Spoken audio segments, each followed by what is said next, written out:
From Las Vegas, it's Let's Talk News Now with Rick and Ella.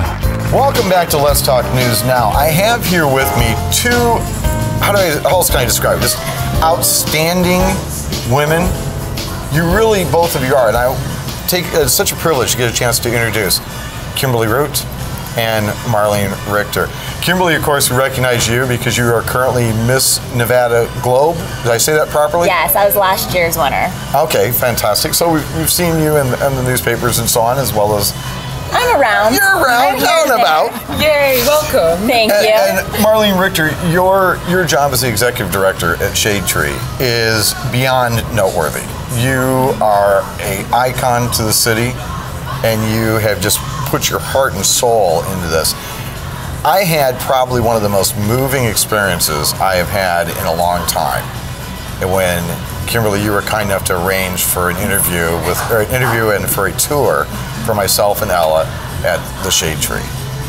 I cannot thank you enough for sharing with us all the stories and the events that are going on there. And this is a great opportunity for us to get a chance to share with you. Seg-2 is, of course, a shelter for women, children, and their pets, the largest in the state. And more than 20 years it's been around, and now serving about 360 women and children every single night. 360 women and children. Most of these women are from abused situations. Anybody in crisis, whether it's abuse, whether it's being sexually assaulted, human trafficking, or because of the economy and absolutely everything else has fallen apart, then they come in. When we talk about human trafficking, this is something that just aggravates me beyond, it just irritates me beyond belief. And the reason for it is because everyone talks about it, they know it exists, and yet at the same time, everybody walks around almost like, not beyond powerless, it's almost like, I don't want to talk about that. Right. Okay? I know it exists, I'm just not going to say anything. And there's also a certain powerlessness as well. Yes. Because I know that when we went there, I was hardly ever speaking because I was that close from crying. It really is it was very traumatic being in there because there were times where I was in a very bad situation, and I remember I'd been told about it, and so there were times I'd been quite close to ending up at the Seg-2. So it was very personal for me, and there were also times where things got so bad I could have ended up in, trafficking. So I think that there is a certain sense of powerlessness when people are thinking about it or even talking about it. So it's like, okay, if I can't do anything, let me not think about it. Yeah. One of the things I was going to ask you very quickly, Marlene, is not that there is a typical case, but can you kind of share the realm of what goes on over at Seg-2? Oh my goodness. The typical case is true. There's no such thing. We serve folks that are coming in from the hospital with a one-day-old baby, all the way up to women that are in their 70s and 80s.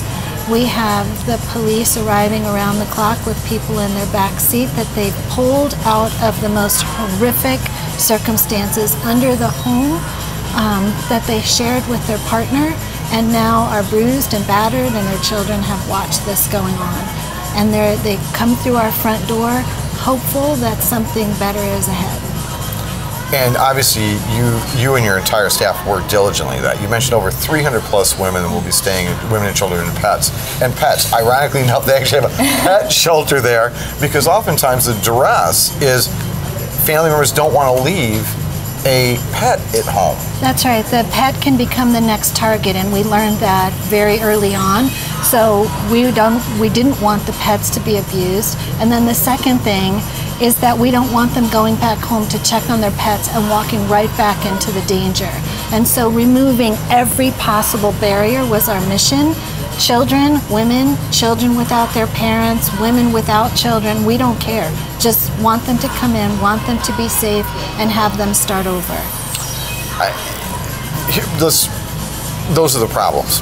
Yes. Seg-2 is part of the solution. It can't be 100% of the solution, That's right. but it's part of the solution. To date, you folks have never turned down a case yet that's come to your doors? When it's domestic violence, we won't say no. Absolutely not. Okay.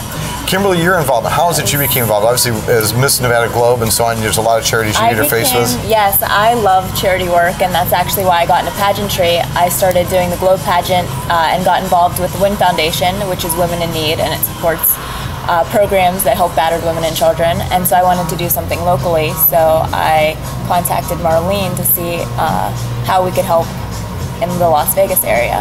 And I think Shade Tree is just, it's so different from other shelters because of things like Noah's Animal House and because of some of the programs that they offered. There's a clinic there where the victims don't even have to leave Shade Tree at all. They could get help right there in the facility, which is amazing to me. And when we took the tour, one of the major things that I saw were we saw cots, because they don't turn anybody away. There were cots there that you could just set out and yeah, it was amazing. I still have my hope band. If you want to know more about Shade Tree, go to our website, Let's Talk News Now. We're going to take a short break and come back. Ladies, thank you so very, very much.